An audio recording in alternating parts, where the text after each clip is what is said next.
મિત્રો, આજે અમે વાત કરવા જઈ રહ્યા છીએ કે મહિલાઓ શારીરિક સંબંધ બાંધ્યા વગર કેટલા દિવસો સુધી રહી શકે છે। કારણ કે આ પ્રશ્ન ઘણા પુરુષોના મનમાં ચોક્કસપણે આવે છે કે છેવટે સ્ત્રીઓ કેટલો સમય પોતાને નિયંત્રિત કરી શકે છે। આવો જ પ્રશ્ન મહિલાઓના મનમાં પણ આવે છે। છેવટે પુરુષો શારીરિક સંબંધો વિના કેટલો સમય ટકી શકે છે। પરંતુ આ બંને પ્રશ્નોના જવાબ મેળવવા ખૂબ જ મુશ્કેલ છે।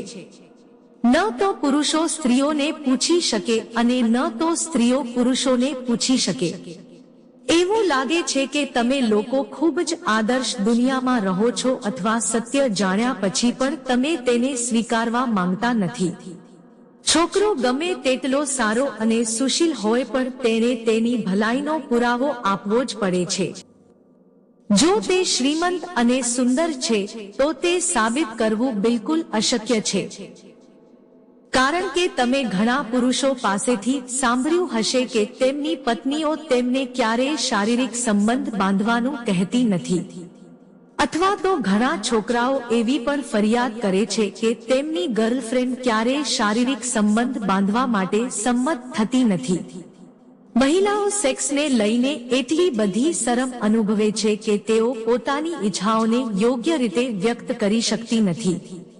પરંતુ શું તમે જાણો છો કે મહિનાના કેટલાક દિવસો એવા હોય છે જ્યારે મહિલાઓને શારીરિક સંબંધ બાંધવાની સૌથી વધુ ઈચ્છા હોય છે, પરંતુ પુરુષોને આ વિષય પર વધારે જાણકારી ન હોવાને કારણે તેઓ આ ઈચ્છા પૂરી કરી શકતા નથી। તો પ્રિય મિત્રો, ચાલો તમને જણાવીએ કે મહિનાના આવા કયા દિવસો છે જ્યારે મહિલાઓમાં સેક્સ હોર્મોન્સ ચરમસીમા પર હોય છે અને તે એવો સમય હોય છે જ્યારે મહિલાઓ શારીરિક સંબંધ બાંધવા માંગતી નથી। સ્ત્રીઓમાં પીરિયડ્સના લગભગ 2 અઠવાડિયા પછી ફર્ટિલિટી વધે છે। આ તે સમય છે જ્યારે તેમની સેક્સ માટેની ઈચ્છા પણ વધી જાય છે। આ સમયે મહિલાઓ સેક્સ કરવા માટે ખૂબ જ ઉત્સુક બની જાય છે। વાસ્તવમાં પીરિયડ્સ દરમિયાન મહિલાઓના શરીરમાં ખાસ પ્રકારના હોર્મોન્સ વિકસિત થવા લાગે છે જે તેમને અસ્થિર બનાવે છે, અને આ કારણે તેમના મગજમાં આવતા મોટા ભાગના વિચારો સેક્સ વિશે હોય છે।